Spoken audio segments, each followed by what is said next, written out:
Weapon master in Hindi explained. अगर आपको कहानी पसंद आए तो चैनल नोवेल मजा को लाइक और सब्सक्राइब करें। हमारे चैनल में हर सप्ताह नई कहानियों का आनंद लें। धन्यवाद। अध्याय 91 से 100। उसके हाव भाव देखकर ही तांग हुआन को पता चल गया कि डूशी नामक इस बॉस को उसकी चेतावनी पर विश्वास नहीं हुआ। न केवल वह इस पर विश्वास नहीं करता था, बल्कि यह भी संभावना थी कि वह डूशी की नज़र में सबसे खतरनाक कारक था। आखिरकार पिछले 10 दिनों में उसकी गतिविधियां बहुत संदिग्ध रही थीं।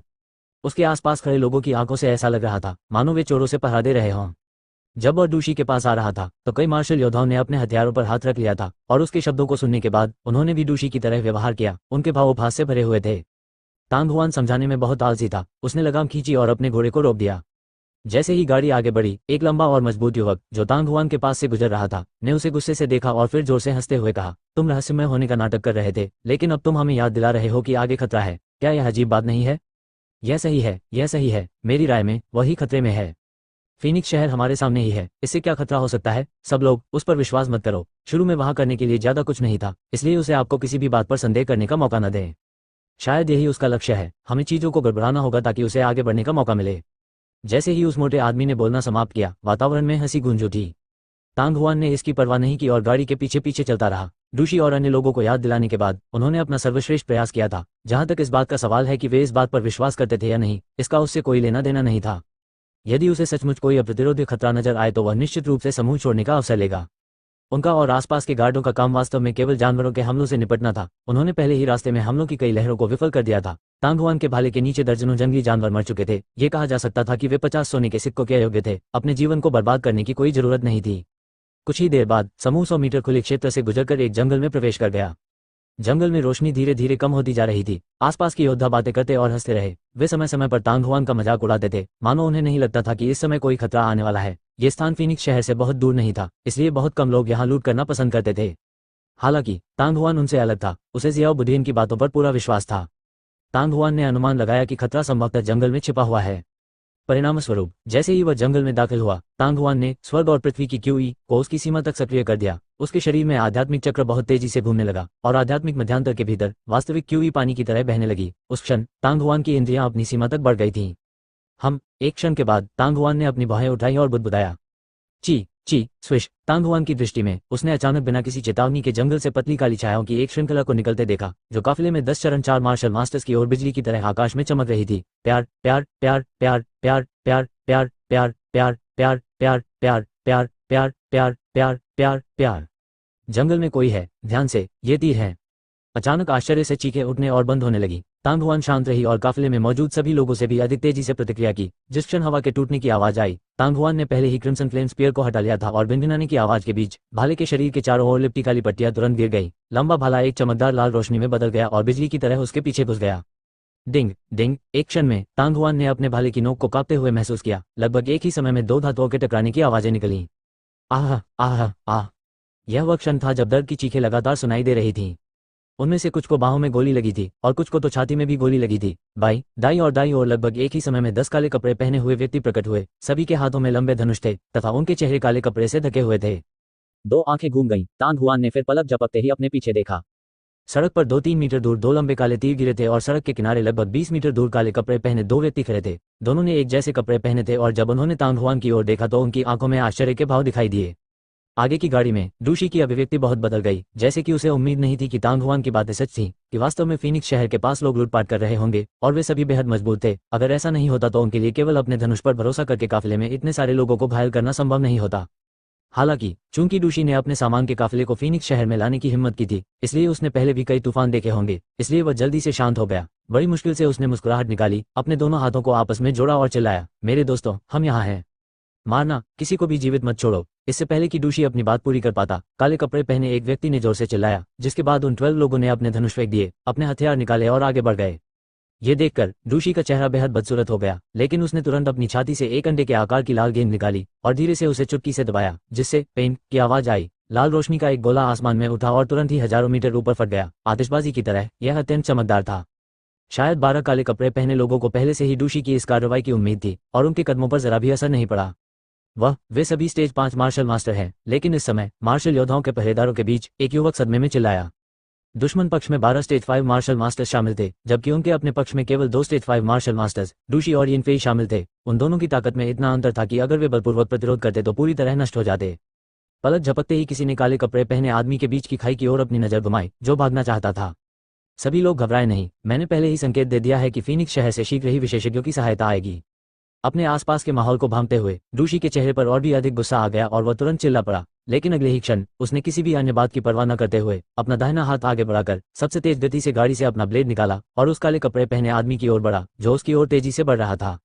12 चरण 5 मार्शल मास्टर आए और जैसे ही वे दिखाई दिए उन्होंने हमला कर दिया। डूशी को अपनी बात पूरी करने का जरा सा भी मौका नहीं दिया, क्योंकि उनका इरादा उसे मार डालने का भी था। चाहे वह इसे कैसे भी देखे, ये सामान्य नहीं लगता था। सामान्यतया डकैती का कारण धन प्राप्त करना था, हत्या करना नहीं, बल्कि दूसरा पक्ष वास्तव में काफिले में सभी लोगों को मारना चाहता था, या तो इसलिए कि दूसरा पक्ष स्वयं डूशी था, या वह व्यक्ति जो उसके व्यापारी संघ का दुश्मन था, या इसलिए कि काफिले द्वारा वितरित माल असाधारण था। तांग हुआन इसमें शामिल नहीं होना चाहता था, इसलिए वह शुरू से ही भागने के लिए इस अवसर का उपयोग करना चाहता था। हालांकि उन्हें जल्द ही पता चल गया कि दूसरे पक्ष ने उन्हें यह अवसर नहीं दिया था।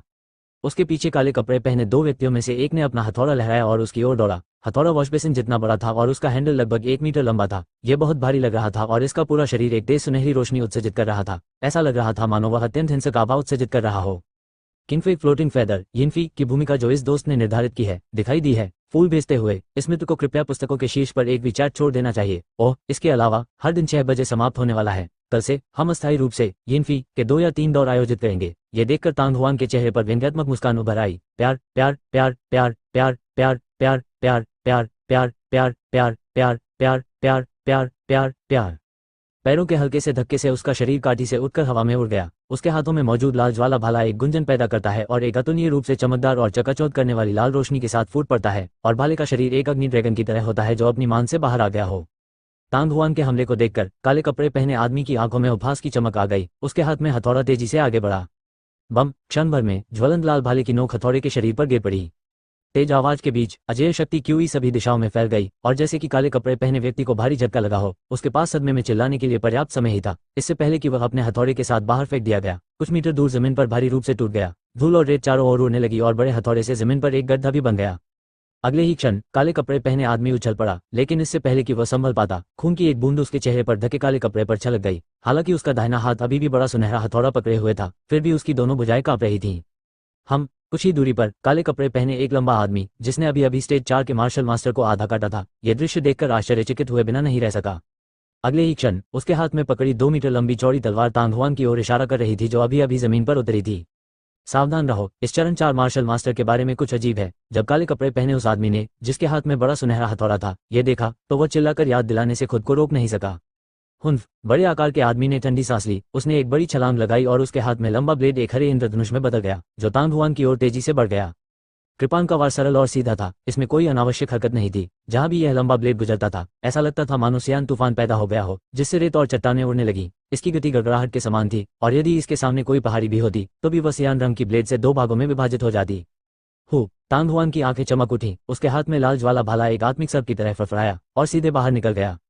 डिंग! क्षण भर में तलवारों और भालों की टक्कर से न केवल कान फाड़ देने वाली ध्वनि उत्पन्न हुई, बल्कि एक हिंसक ऊष्मा लहर भी उत्पन्न हुई, जो शक्ति क्यूई के उतार चढ़ाव के साथ सभी दिशाओं में फैल गई। एक क्षण में लंबे आदमी को ऐसा महसूस हुआ जैसे उसके हाथ में पकड़ी लंबी तलवार पर किसी विशाल हथौड़े से बेरहमी से प्रहार किया गया हो। इसके तुरंत बाद न केवल उसकी हथेलियां जलने लगी, उसकी भुजाएं झंझनाने लगी और उसकी छाती में खून का प्रवाह बढ़ने लगा, बल्कि उसके हाथ में पकड़ा हुआ लंबा ब्लेड भी अनजाने में झटके से एक और झुक गया और लगभग उसके हाथों से गिर गया। उसने अपनी कृपान की मूंछ को कसकर पकड़ रखा था, फिर भी वह लड़खड़ाते हुए अपने पूरे शरीर को मुंह से खींच रहा था। तांग हुआन ने अपनी आंखें मूंद लीं। उसने उस लंबे आदमी का पीछा नहीं किया, नहीं उसने अपना सिर घुमाया, लेकिन ऐसा लग रहा था जैसे उसके सिर के पीछे आंखें हों। मनमोहक लाल क्रिम्सन फ्लेम स्पीयर ने अपना शरीर घुमाया और भाले की नोक को घुमाकर उसे पीछे से छेद दिया। इस समय तांग हुआन के पीछे काले कपड़े पहने आदमी ने पहले से ही उस समय का फायदा उठाया था जब वह अपने साथी के साथ लड़ रहा था और अपने हाथ में सुनहरे हथौड़े से हमला कर दिया था। हथौड़े के हैंडल के अंत में एक सुनहरी चेन निकाली गई थी, जिसे काले कपड़े पहने व्यक्ति के हाथ में पकड़ा दिया गया था। जहां तक विशाल हथौड़े की बात है, तो वह अंतरिक्ष से गिरते उल्कापिंड जैसा था, जो तांग हुआन की पीठ की ओर इतनी तेजी से गिरा कि उसे नंगी आंखों से देख पाना मुश्किल था। बम! पलक झपकते ही भाले की नोक हथौड़े में घुस गई। इस समय आसपास का स्थान भी हल्का सा कांपने लगा। तांग हुआन के मुंह का कोना थोड़ा मुड़ा और ज्वलंत लाल भाले की एक झटकी के साथ सुनहरा हथौड़ा और भी तेज गति से पीछे की ओर उड़ गया। काले कपड़े पहने व्यक्ति को कुछ प्रतिक्रिया करने का भी समय नहीं मिला, इससे पहले कि उसकी छाती पर उसके ही हथौड़े से बेरहमी से प्रहार किया गया। आह! एक दयनीय चीख के साथ काले कपड़े पहने आदमी अपने हथौड़े के साथ 10 मीटर से अधिक दूर जा गिरा। सुनहरा हथौड़ा जमीन पर गिरने के बाद एक और लुढ़क गया और धीरे धीरे मंद पड़ गया। उसके चारों अंग फड़कने लगे और उसने मुंह में खून थूक दिया। उसकी छाती धंस गई थी और वह स्पष्ट रूप से जीवित रहने में असमर्थ था। तान युआन जमीन पर पड़े अपने दुखी साथी को देखकर उसे अपनी आंखों पर विश्वास नहीं हुआ। एक प्रतिष्ठित स्टेज 5 मार्शल मास्टर को उसके अपने हथियार से इतने दयनीय तरीके से कैसे मार दिया जा सकता है? यह नकाबपोश आदमी इतना ताकतवर था, लेकिन खुफिया जानकारी में स्पष्ट रूप से कहा गया था कि वह सिर्फ चौथे चरण का मार्शल मास्टर था। क्या स्टेज 4 के मार्शल मास्टर को वास्तव में इतनी आसानी से मारा जा सकता है? क्या मजाक है? जानकारी में जरूर कोई गलती होगी। वह निश्चित रूप से एक शीर्ष स्टेज 5 मार्शल मास्टर है, या यहाँ तक कि स्टेज 6 मार्शल मास्टर। लंबे आदमी का दिल कांप उठा और भय उसके हृदय की गहराइयों से अनियंत्रित रूप से उमड़ने लगा। लेकिन इस समय तीव्र कांपती हुई आवाजें एक बार फिर उसके कानों में गूंजने लगी और उसकी पुतलियों में एक लाल भाले जैसा फूल तेजी से फैलने लगा। मारना! लंबे आदमी ने अपने दिल का डर दबा लिया और एक तरफ हट गया। घंटी जैसी आंखों को घूरते हुए वह जोर से दहाड़ा। उसके हाथ में मौजूद लंबा ब्लेड उस अग्नि लाल लंबे भाले की ओर झपटा जो उसकी ओर बढ़ रहा था। ऐसा प्रतीत हुआ कि इस वार ने उसके शरीर की सारी वास्तविक क्यूई को अपने में समाहित कर लिया और चौड़ा ब्लेड अत्यंत चमकदार हरे प्रकाश के साथ फट गया। वूश! जहां भी वह लंबा ब्लेड गुजरता, एक अतुलनीय तेज और भयंकर आभा तूफानी लहरों की तरह उमड़ती, पागलपन की तरह शून्य को चीरती हुई, अपने पीछे एक तेज सीटी जैसी ध्वनि खींचती हुई। बस! तांग हुआन के हाथ में भाला ऐसे हिला जैसे वह जीवित हो, और फिर एक अग्नि ड्रैगन की तरह पलटते हुए वह अत्यंत अजीब तरीके से ब्लेड के किनारे के चारों ओर घूमने लगा। बम! कुछ ही क्षण बाद हरा पत्ता जमीन पर गिर गया। धरती को हिला देने वाली गड़गड़ाहट की आवाज के बीच धूल और रेत उठी, जिससे कई मीटर ऊंची 2 लहरें उत्पन्न हुई। जमीन पर एक अतिरिक्त दरार थी जो 2 मीटर लंबी थी। इस हमले की शक्ति अत्यंत चौंकाने वाली थी। हालांकि लंबे आदमी को लगा कि उसके हाथ और पैर ठंडे पड़ गए हैं और उसके दिल में एक अनियंत्रित ठंडक पैदा हो गई। दरअसल जिस क्षण लंबी कृपान जमीन पर गिरी, उसने महसूस किया कि गर्मी की एक लहर उसकी ओर बढ़ रही है। पीछे हटना! लंबे आदमी की आंखें भय और सदमे से भरी थीं। उसने बिना किसी हिचकिचाहट के मुंह छोड़ दी और पीछे हटना चाहा। हालांकि प्रकाश की लाल रेखा की गति उनकी उम्मीदों से कहीं अधिक थी। जैसे ही उसने अपनी उंगलियां छोड़ी, उसकी छाती में एक तीव्र दर्द फूट पड़ा। क्लैंग! जैसे ही लंबी कृपान जमीन पर गिरी, लंबे आदमी की आंखें चौड़ी हो गई। उसने नीचे देखा तो पाया कि आग जैसी लाल भाले की नोक उसकी छाती में घुस चुकी थी। उसके शरीर के भीतर से जले हुए मांस की हल्की सी तरतराहट की आवाज सुनाई दे रही थी। लंबे आदमी की आंखें निराशा से भरी हुई थीं और वह अपने गले से अस्पष्ट आवाजें निकाल रहा था। ऐसा लग रहा था जैसे वह कुछ कहना चाहता हो। तांग हुआन की आंखें चमक उठीं। उसका लंबा भाला थोड़ा ऊपर उठा, जैसे काले कपड़े पहने आदमी का विशाल शरीर हवा में उड़कर उसके साथी की ओर बढ़ गया। हल्की सांस लेते हुए तांग हुआन ने अपना भाला वापस खींच लिया और स्थिर खड़ा हो गया। उसकी दोनों आंखें तेजी से उस क्षेत्र पर घूम गईं। कुछ ही दूरी पर स्टेज 4 का मार्शल मास्टर, जो अभी अभी एक विपत्ति से बचकर आया था, तांग हुआन को आश्चर्य से देख रहा था। उसका चेहरा न केवल सदमे से भरा था, बल्कि उसका मुंह इतना खुला हुआ था कि उसके अंदर मुट्ठी ठूसी जा सकती थी। लेखक का नोट: मृत ड्रैगन तान युआन प्रकट हुआ। यद्यपि वह अपने ही लोहे के पंजे से नहीं मारा गया था, फिर भी वह अपने ही हथियार से मारा गया था। फूल भेजना, फूल झटकना! जब उस लंबे आदमी ने अपनी तलवार से उसे उड़ा दिया तो उसका हृदय निराशा से भर गया। चरण 5 के मार्शल मास्टर के सामने उसके पास जवाबी कार्रवाई करने की कोई ताकत नहीं थी। उस लंबे आदमी को पूरी तरह से मारने के लिए उसे केवल एक और ब्लेड की जरूरत थी। लेकिन जब उसके बचने की कोई उम्मीद नहीं थी, तो उसके प्रतिद्वंद्वी को तांग हुआन ने बहका दिया। वह पहले तो थोड़ा आश्चर्यचकित हुआ। तांग हुआन भी उसके जैसा ही था। वह भी चरण 4 का मार्शल मास्टर था। वह दूसरे काले कपड़े वाले व्यक्ति को कैसे हरा सकता था जो चरण 5 का मार्शल मास्टर था? एक समय तो उन्होंने ये भी सोचा कि तांग हुआन शायद उनका जासूस है, और अभी जो कुछ हुआ वह केवल 2 लोगों का दिखावा था। हालांकि उसके बाद जो दृश्य हुआ उसने उन्हें अचंभित कर दिया। शुरुआत से ही ये केवल कुछ सांसों का समय था और तांग हुआन ने केवल 4 शॉट जारी किए थे, लेकिन उसने आसानी से 2 स्टेज 5 मार्शल मास्टर्स को मार डाला था। ऐसा परिणाम बहुत अविश्वसनीय था। यदि सड़क पर 2 मृत स्टेज 5 मार्शल मास्टर न पड़े होते तो उसे लगता कि वह गलत था। यह अजीब आदमी कहां से आया? क्या ऐसा हो सकता है कि वह चरण 5 का मार्शल मास्टर था, या शायद वह अपनी साधना को छुपा रहा था, जिससे अन्य लोग ये सोचे कि वह सिर्फ चरण 4 का मार्शल मास्टर था? इसकी संभावना बहुत अधिक थी, अन्यथा एकमात्र stage 4 martial master 2 stage 5 martial master को इतनी आसानी से कैसे मार सकता था? ये सोचकर वह कांपने से खुद को नहीं रोक सका। इससे पहले भी उन्होंने कई बार उस व्यक्ति का मजाक उड़ाया था और उसका उपहास किया था। उस आदमी की अत्याचारी ताकत के कारण उसे बदला लेने का कोई अवसर नहीं मिलेगा, है ना? पलक झपकते ही वह काफी भयभीत हो गया। इस समय दोनों पक्ष भी उसकी तरह अचानक घटी घटनाओं से स्तब्ध थे। प्यार प्यार प्यार प्यार प्यार प्यार प्यार प्यार प्यार प्यार प्यार प्यार प्यार प्यार प्यार प्यार प्यार प्यार। चाहे वह डूशी हो, यिनफेई हो या अन्य गाड़ियों के मार्शल योद्धा हों या काले कपड़े पहने हुए लोग हों, उन सभी के चेहरे पर आश्चर्य के भाव थे जिन्हें छिपाना मुश्किल था। विशेषकर डूशी और यिनफेई, वे दोनों पब फ्यूचर द्वारा विज्ञापन। वे दोनों स्टेज 5 मार्शल मास्टर थे और उनके प्रतिद्वंद्वी दोनों स्टेज 5 मार्शल मास्टर थे। हालांकि उन्होंने लड़ने के लिए संघर्ष किया, वे केवल एक दूसरे के बराबर थे, लेकिन तांग हुआन कुछ ही क्षणों में 2 चरण 5 मार्शल मास्टर को खत्म करने में कामयाब रहा। तांग हुआन ने जो शक्ति प्रदर्शित की थी उससे दोनों को बहुत धक्का लगा। उन्होंने मूल रूप से सोचा था कि तांग हुआन केवल चरण 4 मार्शल मास्टर था, और इस वजह से भले ही उन्हें उसके इरादों पर संदेह था, उन्होंने उसे भगाया नहीं। इसके बजाय उन्होंने उसे गाड़ी में ही रहने दिया, क्योंकि उन्होंने सोचा कि अगर तांग हुआन कोई हरकत करेगा तो वे उसे आसानी से मार सकते हैं। लेकिन अब उन्हें एहसास हुआ कि तांग हुआन कितना शक्तिशाली था। वास्तव में वह उनसे कहीं आगे निकल गया था। इससे पहले जब उन्होंने तांग हुआन की याद दिलाई तो दोनों ने तिरस्कारपूर्वक उपहास किया और इसे दिल पर नहीं लिया। यहाँ तक कि जब दर्जन भर या उससे अधिक काले कपड़े पहने लोग दिखाई दिए, तब भी उन्होंने सोचा कि तांग हुआन इन लोगों के समूह का जासूस और साथी था। इस क्षण उन्हें एहसास हुआ कि वे बहुत गलत थे। यदि तांग हुआन ने उसे चेतावनी दी होती तो वह जंगल के बाहर ही रुक जाता और संकेत जारी कर देता। वह युद्ध के लिए तैयार था, तो वह अपने प्रतिद्वंद्वी द्वारा बिना तैयारी के कैसे पकड़ा जा सकता था। काले कपड़े पहने पुरुषों का समूह हैरानी से एक दूसरे को देखने लगा। कुछ समय के लिए जंगल का अंधेरा रास्ता असामान्य सन्नाटे में डूब गया। आप डूशी के विपरीत दिशा में काले कपड़े पहने आदमी ने अचानक पास ही खड़े 4 लोगों की ओर इशारा किया और अपनी आंखों में भयंकर भाव के साथ वह चिल्लाया, एक साथ हमला करो, उसे मार डालो। जहां तक उसका और उसके साथियों का प्रश्न है, वे एक बार फिर आगे बढ़े और स्टेज 5 के 2 मार्शल मास्टरों डूशी और डूशी पर हमला किया। जी श्रीमान। जैसे ही उसने बोलना समाप्त किया, काले कपड़े पहने चारों व्यक्तियों ने, जिनकी ओर इशारा किया गया था, तुरंत पास के चरण 4 के मार्शल मास्टर का पीछा करना छोड़ दिया और विभिन्न दिशाओं से तांग हुआन की ओर झपटे हैं। फ्यूचर द्वारा विज्ञापन काले कपड़े वाला आदमी लगातार आगे बढ़ता गया और एक बार फिर भयंकर युद्ध छिड़ गया। उन चारों को आते देख तांग हुआन की बाहें तन गई। पहले तो वह केवल भागना चाहता था, वह उनसे उलझना नहीं चाहता था, लेकिन अब जब उसने उनमें से 2 को मार दिया था तो उसके लिए इस मामले से बाहर रहना असंभव था। चूंकि मामला ऐसा है तो हम अच्छी लड़ाई लड़ सकते हैं। तांग हुआन ने एक गहरी सांस ली और एक ठंडी आभा उसकी आंखों के सामने से गुजरी। हालांकि अभी केवल 10 दिन ही बीते थे और वह अभी भी स्टेज 4 का मार्शल मास्टर था, लेकिन जब उसने मोये के साथ पहली बार लड़ाई की थी, उसकी तुलना में उसकी ताकत में काफी सुधार हुआ था। ये प्रगति न केवल उनकी वास्तविक क्यूई और वास्तविक क्यूई में परिलक्षित हुई, बल्कि ज्वलंत इंद्रधनुष भाला कला की उनकी समझ को भी प्रतिबिंबित करती है। अभी तक उसने केवल 4 गोलियां चलाई थीं और उसने स्टेज 5 के 2 मार्शल मास्टरों को आसानी से मार गिराया था। एक क्षण में ही तांग हुआन ने अपना मन बना लिया था। उसने तुरंत क्रिम्सन फ्लेम स्पीयर उठाया और आगे की ओर छलांग लगाई जैसे कि वह उड़ रहा हो। उसकी गति एक जंगली घोड़े की तरह थी जो अपनी लगाम खोने के लिए संघर्ष कर रहा हो। पलक झपकते ही तांग हुआन और सबसे तेज दौड़ने वाले काले कपड़े वाले व्यक्ति के बीच की दूरी पहले से ही 3 मीटर से कम थी। काले कपड़े पहने वह आदमी छोटा और पतला था और उसके दोनों हाथों में एक एक काली तीखी खंजर थी। बेटे, इस बार तो तुम मर ही गए। इससे पहले कि वह बोलना समाप्त करता, उसका शरीर अचानक एक आत्मिक सर्प की तरह जमीन पर गिर पड़ा। वह एक आत्मिक सर्प की तरह जमीन पर घूमता और थिरकता था, पूर्व से पश्चिम और पीछे से आगे की ओर। उनकी गतिविधियां अनियमित थीं, जिससे उनका अनुसरण करना कठिन हो गया। तांग हुआन की आंखें गंभीर हो गई। वह अचानक वहीं रुक गया। दुबले पतले आदमी की आंखों में आत्मसंतुष्टि झलक रही थी और उसकी गतिविधियां और भी अप्रत्याशित हो गई थीं। एक तुच्छ कौशल। तांग हुआन अचानक से मुस्कुराया। उसके हाथ में क्रिम्सन फ्लेम भाला अचानक घूम गया और बिजली की गति से उसके सामने जमीन पर पड़े आकृति की ओर झपटा। भाले के बाद भाला, उसका भाला वास्तव में बिजली की गति जितना तेज था। फ्यूचर द्वारा विज्ञापन भाले के हर वार के साथ झुलसाने वाली गर्मी फैलती।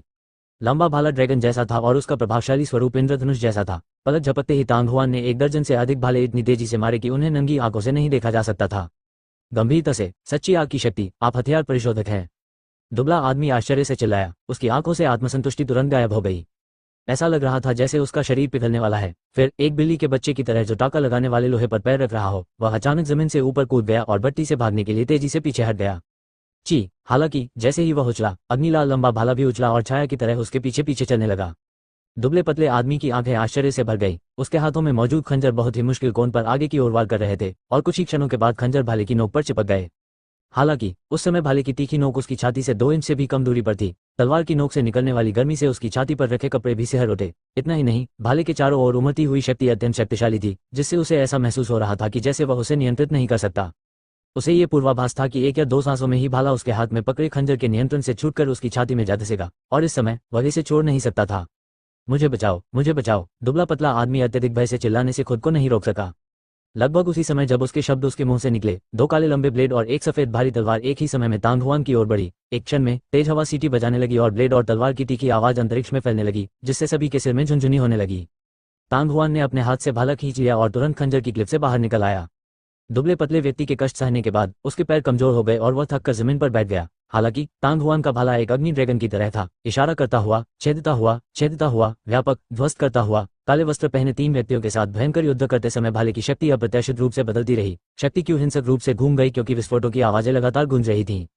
दुबले पतले आदमी को अंततः होश आने से पहले सांस लेने में कठिनाई हुई। उसकी आंखों में क्रोध झलक रहा था। वह तुरंत उछल पड़ा और दांत पीसते हुए युद्ध में शामिल हो। तांग हुआन ने अकेले ही 3 मुकाबले लड़े और वह किसी नुकसान में नहीं थी। यहाँ तक कि जब वह दुबला पतला आदमी लड़ाई में शामिल हो गया और अकेले ही 4 लोगों से लड़ा, तब भी वह काफी कुशल प्रतीत हुआ।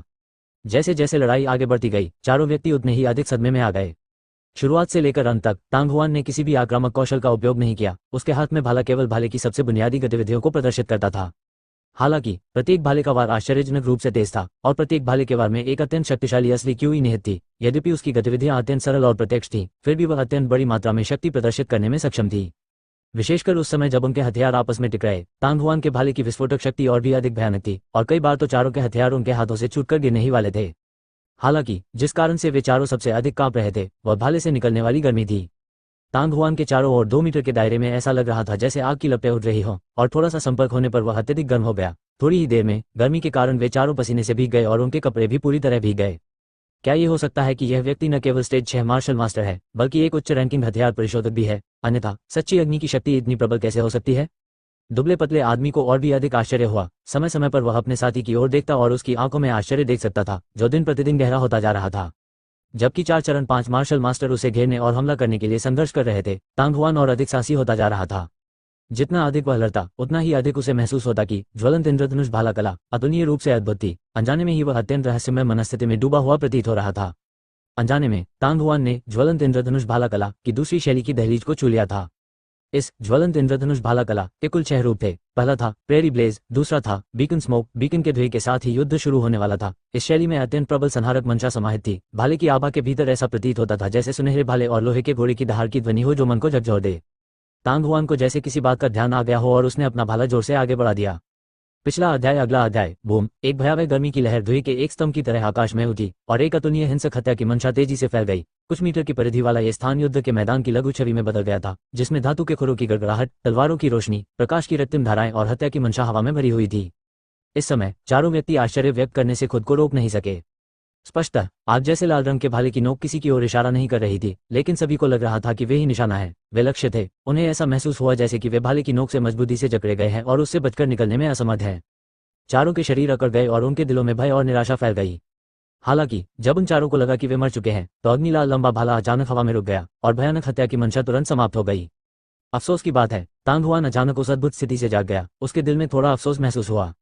जब ज्वलंत इंद्रधनुष भाला कला का दूसरा रूप बीकन धुआं निष्पादित किया गया था, तो उन्होंने तुरंत महसूस किया कि उनकी ताकत पर्याप्त नहीं थी और समझ गए कि इस कदम का उपयोग संभवतः केवल आध्यात्मिक चक्र के दूसरे चरण को संघनित करने और चरण 5 मार्शल मास्टर तक आगे बढ़ने के बाद ही किया जा सकता था।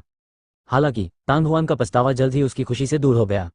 भले ही वह अब इसका उपयोग नहीं कर सकता था, लेकिन उसने पहले ही बीकन धुएं की गहनता को समझ लिया था। भविष्य में जब वह स्टेज 5 मार्शल मास्टर बन जाएगा, तो वह इस चाल का स्वाभाविक रूप से उपयोग करने में सक्षम हो जाएगा। पीछे हटना। पतला आदमी और अन्य 3 लोग नरक के दरवाजे से ऐसे चले गए जैसे वे अभी अभी किसी सपने से जागे हों, और यह शब्द लगभग एक ही समय में उनके दिमाग में कौंध गया। हालांकि इससे पहले कि वे कोई कार्रवाई कर पाते, हवा में मौजूद अग्निलाल लंबा भाला फिर से हिल गया। इस बार ये दुबले पतले आदमी की ओर था। भाले जैसी छायाओं के चक्र एक के बाद एक छोटे छोटे चिंगारियों की तरह चमकने लगे। वे तुरंत एक हो गए और मैदान में आग बन गए। ची स्विश! दुबले पतले आदमी को ऐसा महसूस हो रहा था मानो आग का एक बड़ा गोला उसे दबा रहा है। वह तुरंत ही बुरी तरह डर गया और जल्दी से पीछे हट गया। उसके हाथों में 2 खंजर पागलों की तरह नाच रहे थे और 2 काली रोशनियां बर्फ के गोले की तरह बड़ी होती जा रही थीं। डिंग डिंग! 2 तीव्र चटकने वाली ध्वनियों के बाद मनमोहक लाल ज्वाला और प्रकाश के 2 काले गोले एक साथ फटकर बिखर गए। दुबले पतले आदमी के हाथ में 2 खंजर आग जैसे लाल भाले की छड़ के विरुद्ध कसकर दबाए गए थे, लेकिन उसकी गर्दन पर एक चमकदार लाल भाले की नोक उसके शरीर में घुस गई थी। उसके चेहरे पर पड़ा काला कपड़ा, बाल और यहाँ तक कि उसके कपड़े भी भाले की गर्मी से जल गए। तांग हुआन का दाहिना हाथ कांप उठा और भाले का अग्रभाग बाहर खींच लिया गया। इसके तुरंत बाद 2 डिंग डांग ध्वनियां गूंजी और खंजर जमीन पर गिर गया। दुबले पतले आदमी को आवाज करने का भी मौका नहीं मिला और वह खुली आंखों से जमीन पर गिर पड़ा। काले कपड़े पहने अन्य 3 लोगों ने बचाव की तैयारी में अपने हथियार लहराए ही थे कि उनके साथियों के गले में गोली मार दी गई। घटनाओं के इस अचानक मोड़ ने उन्हें पूरी तरह डरा दिया। जब तक तांग हुआन ने पलक झपकते ही उन तीनों को नहीं जगाया, वे सभी सदमे से ठंडे पसीने से लथपथ थे। दौड़ना। अगले ही पल उन तीनों ने तांग हुआन से लड़ने का साहस पूरी तरह खो दिया था और एक चिल्लाहट के साथ वे तितर बितर हो गए और 3 अलग अलग दिशाओं में भाग गए। बेवकूफ! तांग हुआन ने उपहास किया। उसका भाला आग की लाल बिजली की चमक की तरह था, जो सीधे काले कपड़े पहने उस आदमी पर निशाना साध रहा था जिसकी प्रतिक्रिया सबसे धीमी थी। यदि वे तीनों पूरी ताकत से लड़ते और अपने साथियों के आने का इंतजार करते तो शायद उनकी मौत नहीं होती। हालांकि इस तरह भागना एक मेमने की बलि दिए जाने की प्रतीक्षा करने जैसा था। बिजली की तेजी से गोली चलने के बाद काले कपड़े वाला आदमी चीखते हुए जमीन पर गिर पड़ा। तांग हुआन ने छलांग लगाई और काले कपड़े पहने दूसरे आदमी को पकड़ लिया। उस आदमी की आंखें लाल थीं। वह दहाड़ता हुआ अपनी तलवार से वार करने लगा। हालांकि उसने बड़ी मात्रा में असली क्यूई का इस्तेमाल किया था, लेकिन यह पूरी तरह से बेकार था और इससे पहले कि वह तांग हुआन के हथियार को छू पाता, तांग हुआन का क्रिम्सन फ्लेम स्पीयर पहले ही उसकी छाती में घुस चुका था। मदद करो, मदद करो, मदद करो! काले कपड़े पहने आखिरी आदमी इतना डर गया कि वह बार बार मदद के लिए चिल्लाने लगा। दुर्भाग्यवश इससे पहले कि वह अपनी बात पूरी कर पाता, उसकी आवाज अचानक बंद हो गई और उसका शरीर वहीं जम गया। इस हंगामे ने भीड़ को एक बार फिर चौंका दिया। इससे पहले चौथे चरण के मार्शल योद्धाओं का पीछा करने वाले काले कपड़े पहने लोगों की संख्या काफी कम हो गई थी, लेकिन डूशी और यिनफी के विरोधियों की संख्या में एक की वृद्धि हुई थी। अपनी ताकत के बल पर वे सिर्फ एक स्टेज 5 मार्शल मास्टर से निपट सकते थे, लेकिन 2 से निपटना आसान होगा। विशेषकर काफिले के प्रमुख डूशी को कभी कभी अपने आसपास के वातावरण का निरीक्षण करना पड़ता था। कुछ ही समय में उनके घाव काफी बढ़ गए। हालांकि जैसे ही वे दोनों खतरे में पड़े, उन्हें ये जानकर आश्चर्य हुआ कि दूसरे पक्ष ने वास्तव में हमला करना बंद कर दिया था। वे दोनों हौंफने लगे और पलक झपकते ही उस दृश्य को देखने लगे जिसमें तांग हुआन ने काले कपड़े पहने अंतिम व्यक्ति को एक ही गोली से मार डाला था। इतने कम समय में उसने लगातार 4 स्टेज 5 मार्शल मास्टर को मार डाला। पहले वाले 2 लोगों को जोड़ने पर इसका मतलब हुआ कि वे 6 थे। और यिन फेई की आंखें लगभग बाहर निकल आए जब वह संख्या उनके दिमाग में कौंधी।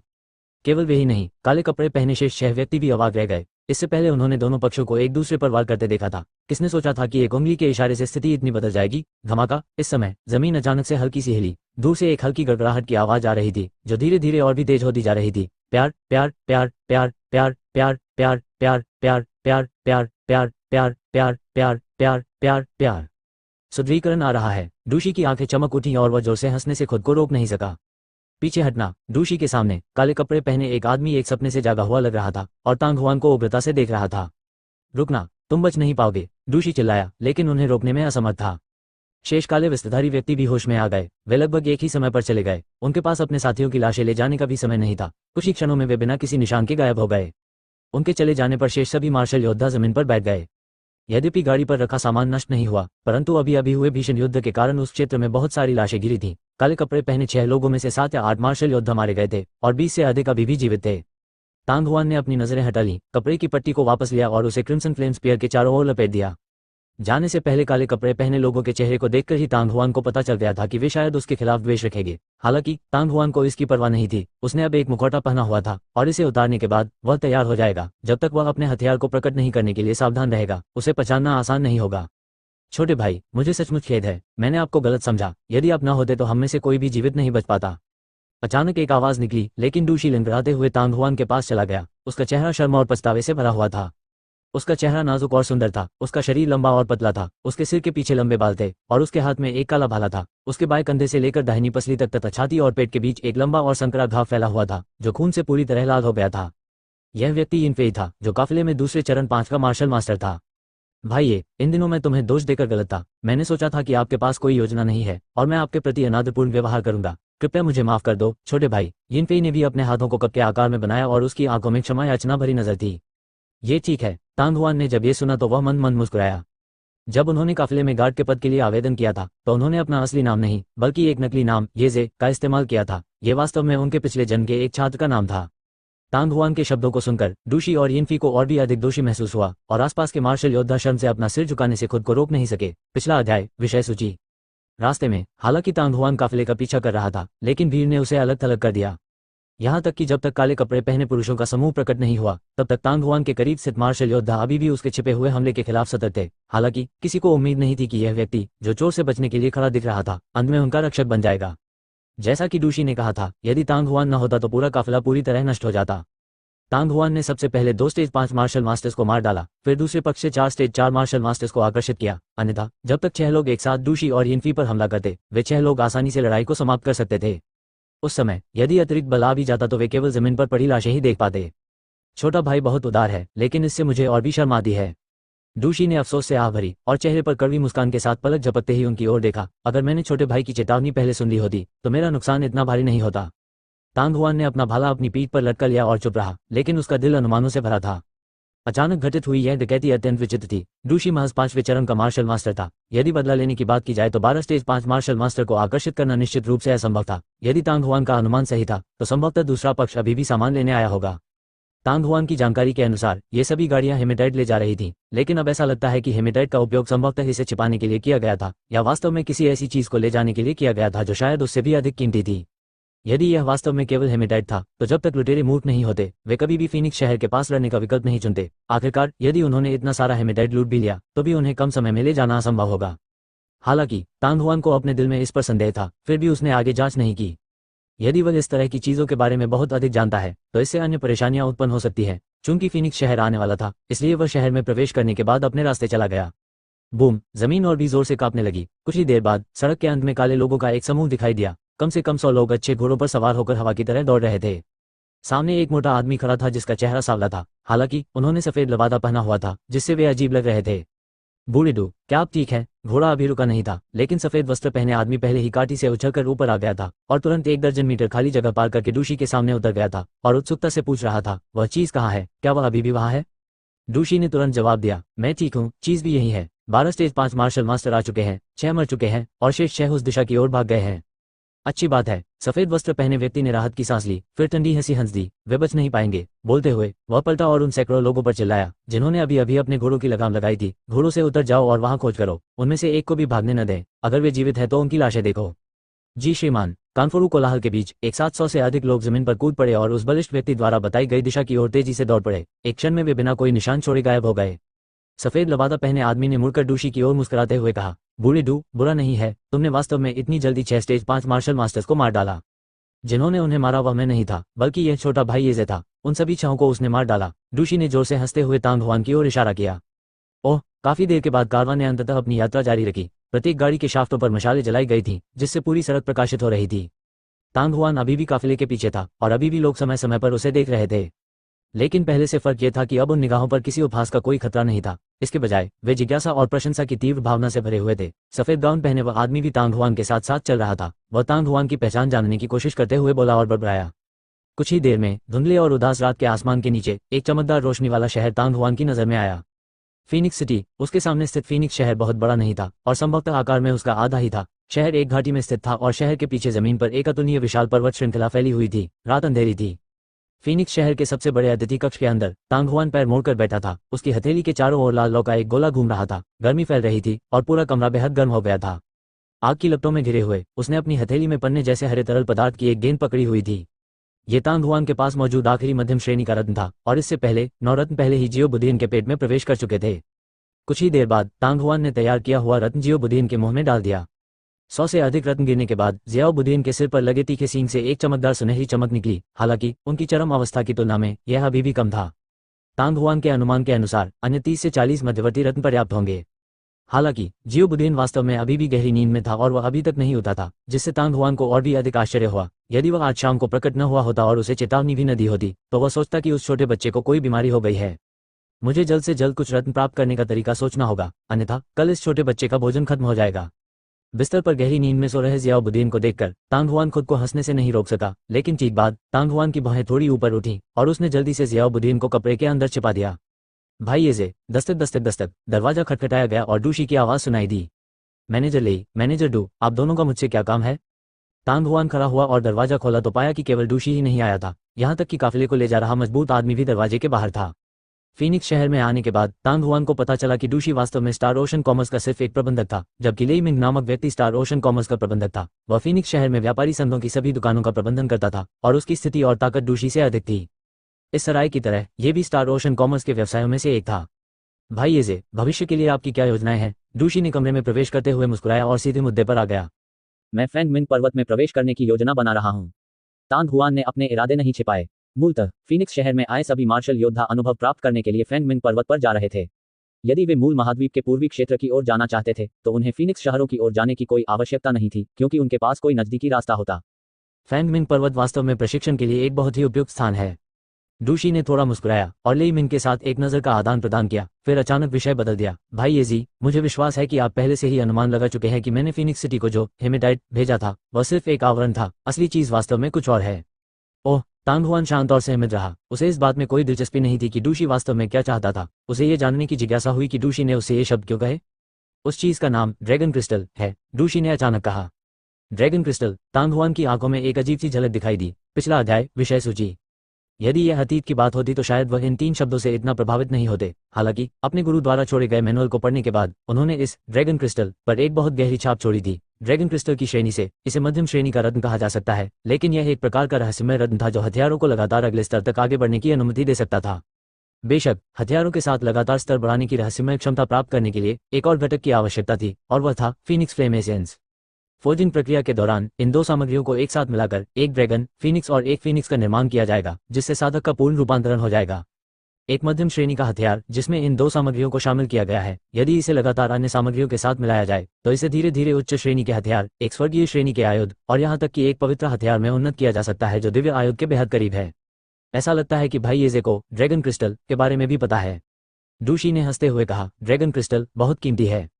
हम स्टार ओशन कॉमर्स नहीं चाहते कि दूसरों को पता चले कि इसे फीनिक्स सिटी भेजा गया था, लेकिन चैम्बर ऑफ कॉमर्स में हमारे बहुत सारे दुश्मन हैं। विशेषज्ञों की हर हरकत दूसरों द्वारा देखी जाएगी। उनके द्वारा अनुरक्षित होने के कारण उनकी गतिविधियों को नोटिस करना आसान है। इसलिए अंत में उन्होंने एक ऐसे व्यक्ति को भेजा जो शायद ही कभी दिखाई देता है। उन्होंने कवर के रूप में बड़ी मात्रा में हेमेटाइट का भी इस्तेमाल किया और क्रिसेंट सिटी में कुछ गार्डों की भर्ती भी की ताकि इसे दूसरों से छुपाया जा सके।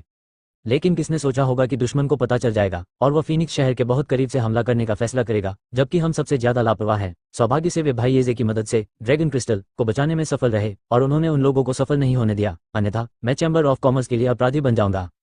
अंत में डूशी ने आह भरी, मैनेजर डू मुझे ये क्यों बता रहे हैं? तांग हुआन ने भौहें सिकोड़ ली, उसका दिल सतर्क हो गया। डूशी ने ऐसा रहस्य उजागर किया, उसके पास क्या योजना थी? हम फीनिक्स फ्लेम एसेंस को जब्त करने में भाई येजी से मदद का अनुरोध करना चाहते हैं। डूशी ने तांग हुआन की ओर देखते हुए धीरे से कहा। मुझे ये शब्द सुनकर तांग हुआन आश्चर्यचकित हुए बिना नहीं रह सका और फिर तुरंत लेई मिंग और डूशी को देखते हुए जोर से हंसने लगा। मैनेजर लेई, मैनेजर डू, मुझे डर है कि आपने गलत व्यक्ति को ढूंढ लिया है ना? तुरंत लेई मिंग और डूशी की ओर देखते हुए जोर से हंसने लगे। मैनेजर लेई, मैनेजर डू, मुझे डर है कि आपने गलत व्यक्ति को ढूंढ लिया है ना? आपके स्टार ओशन कॉमर्स में कई विशेषज्ञ हैं अनगिनत, आपको मदद के लिए मेरे जैसे छोटे स्टेज 4 मार्शल मास्टर की आवश्यकता क्यों होगी? भाई येजे, विनम्र मत बनो। अगर मैं गलत नहीं हूं तो आप निश्चित रूप से स्टेज 5 मार्शल मास्टर में सर्वश्रेष्ठ हैं। यदि आप सचमुच बहुत युवा नहीं होते तो कोई भी इस बात पर विश्वास नहीं करता, भले ही कहा जाता कि आप स्टेज 6 मार्शल मास्टर हैं। डूशी हंसा। यदि ऐसा नहीं होता तो वह आसानी से 6 स्टेज 5 मार्शल मास्टर्स को कैसे मार सकता था? आप गलत हैं, मैं वास्तव में स्टेज 4 मार्शल मास्टर हूँ। तांग हुआन हंसा और बोलते बोलते उसने अपनी दाहिनी हथेली खोल दी। उसकी हथेली के बीच से एक छोटी सी ज्वाला की गेंद पू ध्वनि के साथ निकली और आध्यात्मिक चक्र की तरह तेजी से घूमने लगी। क्या तुमने ये देखा? ये देखकर लेई मिंग और डूशी एक दूसरे की ओर देखने लगे, समझ नहीं पा रहे थे कि क्या कहें। भाई येजे, क्या आप सचमुच स्टेज 4 के मार्शल मास्टर हैं? डूशी ने अविश्वास में कहा, उसका चेहरा अविश्वसनीय आश्चर्य से भरा हुआ था। उन्होंने सोचा कि भले ही तांग हुआन ने दावा किया था कि वह चरण 4 का मार्शल मास्टर था, लेकिन वह वास्तव में चरण 6 का मार्शल मास्टर था। उसने कभी उम्मीद नहीं की थी कि वह वास्तव में चरण 4 का मार्शल मास्टर था। और हालांकि शब्द नकली हो सकते थे, लेकिन सच्ची आग की शक्ति से जो आध्यात्मिक चक्र भौतिक हुआ था वह नकली नहीं हो सकता था। एक स्टेज 4 मार्शल मास्टर लगातार 6 स्टेज 5 मार्शल मास्टर को मार डाला, यह बहुत डरावना था। तांग हुआन की असली ताकत को स्पष्ट करने के बाद डूशी के दिल में आघात और विस्मय अनगिनत गुना बढ़ गया। लेई मिंग की घंटियों के समान गोल आंखें चौड़ी हो गईं और तीव्र आश्चर्य से भर गईं। काफी देर बाद लेई मिंग ने गहरी सांस ली। भाई येजी, अगर ओल्ड डू का वर्णन सही है तो जब आपने आज दुश्मन का सामना किया तो आपको ज्वलंत इंद्रधनुष भाला कला का उपयोग करना चाहिए था। यह सही है। तांग हुआन ने आश्चर्य से डूजे को देखा। उसने कभी नहीं सोचा था कि जब वह 2 स्टेज 5 मार्शल मास्टर्स के खिलाफ लड़ रहा था तब भी वह अपने युद्ध कौशल को नोटिस करने में सक्षम होगा। मुझे आश्चर्य है कि भाई येजे का 100 साल पहले के स्पीयर सेंट ये चोनशान के साथ किस तरह का रिश्ता है। लेई मिंग की आवाज कुछ हद तक जल्दबाजी में थी। ओह, वह मेरे परदादा हैं। तांग हुआन का दिल द्रवित हो गया और वह उदासीनता से मुस्कुराया। उस समय क्रिसेंट सिटी के बाहर उन्होंने केवल आकस्मिक रूप से येजे नाम का उल्लेख किया था, लेकिन अब उन्हें एहसास हुआ कि ये नाम एक बहुत अच्छा कवर अप लग रहा था। न केवल यह उपनाम ये था, बल्कि यह ज्वलंत इंद्रधनुष भाला कला का अभ्यास भी था। अगर वह कहता कि उसका और ये चोनशान का एक दूसरे से कोई लेना देना नहीं है तो शायद बहुत से लोग उस पर विश्वास नहीं करेंगे। भाला संत ये चोनशान के वंशज, ये पहचान बुरी नहीं थी और इसके उजागर होने की संभावना बहुत कम थी। जैसा मैंने सोचा था। मेरे कमरे में जाओ और मुझे बताओ। IQX com. चाहे वह लेई मिंग हो या डूशी, दोनों के चेहरों पर राहत की झलक दिख रही थी। लेई मिंग ने प्रशंसा करते हुए कहा, 100 साल पहले स्पीयर सेंट को मार्शल सेंट का मार्शल सेंट कहा जा सकता था और भाई येजी एक बुजुर्ग के वंशज हैं। इसमें कोई आश्चर्य की बात नहीं है कि वह, जो अभी अभी स्टेज 4 मार्शल मास्टर के दायरे में पहुंचा है, वास्तव में स्टेज 5 मार्शल मास्टर को पार करने के लिए शक्तिशाली ताकत रखता है। ये सुनकर तांग हुआन चौंकने से खुद को रोक नहीं सका। उन्होंने सच्ची आग का इस्तेमाल यह साबित करने के लिए किया था कि वह केवल चरण 4 के मार्शल मास्टर थे और बस इस मामले को एक तरफ धकेलने की कोशिश कर रहे थे। अप्रत्याशित रूप से ये चोनशान के वंशज के रूप में प्रतिरूपण करने के बाद वह और भी अधिक आत्मसचेत हो गया। भाई येजे, पहले मना मत करो। तांग हुआन की अभिव्यक्ति को देखकर डूशी ने जल्दी से कहा, वह फीनिक्स फ्लेम एसेंस वास्तव में फैंग मिंग पर्वत की फीनिक्स स्पिरिट वैली में स्थित है। इस तरह के खजाने का उत्पादन 3 दिनों से अधिक नहीं किया जा सकता है और इसकी प्रभावकारिता बहुत कम हो जाएगी। मूलतः हमारी योजना ड्रैगन क्रिस्टल को गुप्त रूप से वहां ले जाने की थी। सब कुछ तैयार होने के बाद हथियार परिशोधक ग्लोरी कॉन्टिनेंट से रवाना होगा और सीधे फीनिक्स फ्लेम एसेंस के पास हथियार तैयार करेगा ताकि प्रतिद्वंद्वी को प्रतिक्रिया करने का समय न मिले। कोट। लेकिन हम अभी तैयार नहीं हैं और हमारे व्यापारी संघ का हथियार परिशोधक अभी तक नहीं आया है, इसलिए खबर पहले ही लीक हो चुकी है और इसने हमें चौंका दिया है। कल तक फीनिक्स ज्वालासार के बारे में खबर निश्चित रूप से पूरे फीनिक्स शहर में फैल जाएगी और पूरे फैंग मिंग पर्वत में भी फैल जाएगी। कोट। उस समय कौन जानता है कि कितने लोग अभी भी फैंग मिंग के पहाड़ के भीतर फीनिक्स फ्लेम एसेंस की खोज में पागलों की तरह जुटे होंगे। इसके अलावा ये जानकारी निश्चित रूप से हमारे व्यापारी संघ के भीतर से लीक हो गई थी और फीनिक्स फ्लेम एसेंस का स्थान भी निश्चित रूप से लीक हो जाएगा। मुझे लगता है कि बहुत जल्द ही कोई फीनिक्स स्पिरिट वैली को खोज लेगा और एक तीव्र लड़ाई शुरू कर देगा, और कुछ लोग जानबूझकर फीनिक्स फ्लेम एसेंस को नष्ट भी कर देंगे। तो मूल योजना के अनुसार ये काम नहीं करेगा। हम केवल एक अन्य तरीके के बारे में सोच सकते हैं जो काम नहीं करेगा। चूंकि खबर लीक होनी ही है, इसलिए दूसरों द्वारा इसे फैलाने का इंतजार करने के बजाय हमारे लिए बेहतर होगा कि हम पहले खुद ही सूचना लीक करें, और फिर हम भी पहल कर सकते हैं। निष्क्रियता को पहल में बदलना, तांग हुआन ने कुछ संदेह के साथ पूछा। डूशी ने थोड़ा सिर हिलाया और भारी आवाज में कहा, हमारे विचार से फीनिक्स फ्लेम एसेंस का निर्माण लगभग 10 दिन बाद होना चाहिए था, और वह उस अवस्था में पहुंच जाना चाहिए था जहां वह सबसे अधिक प्रभावी हो। इसलिए हम आज रात फीनिक्स फ्लेम एसेंस के बारे में जानकारी जारी करेंगे और 10 दिन बाद फीनिक्स स्पिरिट मार्शल मीटिंग आयोजित करेंगे। कोट। फीनिक्स स्पिरिट मार्शल मीटिंग, आपका क्या मतलब है? तांग हुआन हैरान था। किसी भी स्थिति में इस जानकारी के लीक होने के बाद फीनिक्स फ्लेम एसेंस पर प्रतिस्पर्धा अपरिहार्य हो गई है। मार्शल प्रतियोगिता शुरू होने से पहले हम फीनिक्स स्पिरिट वैली के बाहर एक पंजीकरण कार्यालय स्थापित करेंगे। जो लोग फीनिक्स फ्लेम एसेंस में रुचि रखते हैं वे मार्शल प्रतियोगिता के लिए नामांकन करा सकते हैं। हम स्टार ओशन कॉमर्स के लोग केवल उन फीनिक्स फ्लेम एसेंस का 30% ही रखेंगे तथा शेष 70% मार्शल प्रतियोगिता में शीर्ष 3 के लिए पुरस्कार होगा। प्रथम स्थान पाने वाले को 40%, दूसरे स्थान पाने वाले को 20% तथा तीसरे स्थान पाने वाले को 10% अंक मिलेंगे। भले ही हम शीर्ष 3 में प्रवेश न करें, जब तक हम शीर्ष 100 में प्रवेश करते हैं तब तक मार्शल योद्धा अभी भी सभी प्रकार के पुरस्कार प्राप्त करने में सक्षम होंगे जो अत्यंत मूल्यवान है। जब हम ये खबर फैलाएंगे तो ये सभी पुरस्कार सार्वजनिक कर दिए जाएंगे। इसके अलावा मार्शल प्रतियोगिता समाप्त होने के बाद हम फीनिक्स स्पिरिट मार्शल रैंकिंग का एक सेट भी बनाएंगे जिसमें शीर्ष 100 मार्शल योद्धाओं के नाम और उत्पत्ति को सूची में रखा जाएगा। उन्हें रैंक किया जाएगा और फिर उन्हें दुनिया भर में फैलाने के लिए प्रिंट किया जाएगा, जो निश्चित रूप से कई मार्शल योद्धाओं को मार्शल प्रतियोगिता में भाग लेने के लिए आकर्षित करेगा जो फीनिक्स फ्लेम एसेंस की लालसा रखते हैं। हमें उम्मीद है कि भाई येजे युद्ध में हमारे स्टार महासागर वाणिज्य का प्रतिनिधित्व कर सकेंगे। यदि वह फीनिक्स स्पिरिट मार्शल मीटिंग के शीर्ष 3 रैंक में प्रवेश कर सकता है तो उसे फीनिक्स फ्लेम एसेंस होने का इनाम हमारी आशा का 73% होगा। हालांकि हम निश्चित रूप से भाई येजे को नुकसान नहीं होने देंगे। वहां एक कुशल हथियार परिशोधक होगा जो आपके द्वारा प्राप्त फीनिक्स फ्लेम एसेंस के हिस्से का उपयोग हथियार बनाने के लिए करेगा। इसके अलावा अन्य सभी सामग्रियां जैसे ड्रैगन क्रिस्टल जिनका उपयोग हथियार बनाने के लिए किया जा सकता है वे सभी हम स्टार ओशन कॉमर्स द्वारा प्रदान की जाएंगी। जैसे ही उसने बोलना समाप्त किया, डूशी की तांग हुआन की ओर देखने पर उसकी आंखों में प्रत्याशा का एक अतिरिक्त भाव उभर आया। प्रदान किए गए फीनिक्स फ्लेम एसेंस का 73% निश्चित रूप से स्टार ओशन कॉमर्स का बहुमत था। यद्यपि ऐसा लग रहा था कि वह नुकसान में था, लेकिन स्टार ओशन कॉमर्स ने उसे ड्रैगन क्रिस्टल और हथियार बनाने के लिए आवश्यक सभी अन्य सामग्री उपलब्ध कराने का वादा किया था, जिसे उसके नुकसान की भरपाई के रूप में माना जा सकता था। ये जानना जरूरी था कि ड्रैगन क्रिस्टल निश्चित रूप से सबसे महंगे मध्य श्रेणी के रत्नों में से एक था। इसका मूल्य सेंट ग्रेड रत्न से जरा भी कम नहीं था। ये स्टार ओशन कॉमर्स की तरह ही एक विशालकाय जहाज था। साधारण सेनाएं ड्रैगन क्रिस्टल को ढूंढ नहीं सकती थीं, और यहाँ तक कि 3 महान साम्राज्यों के शाही परिवारों के पास भी यह नहीं था।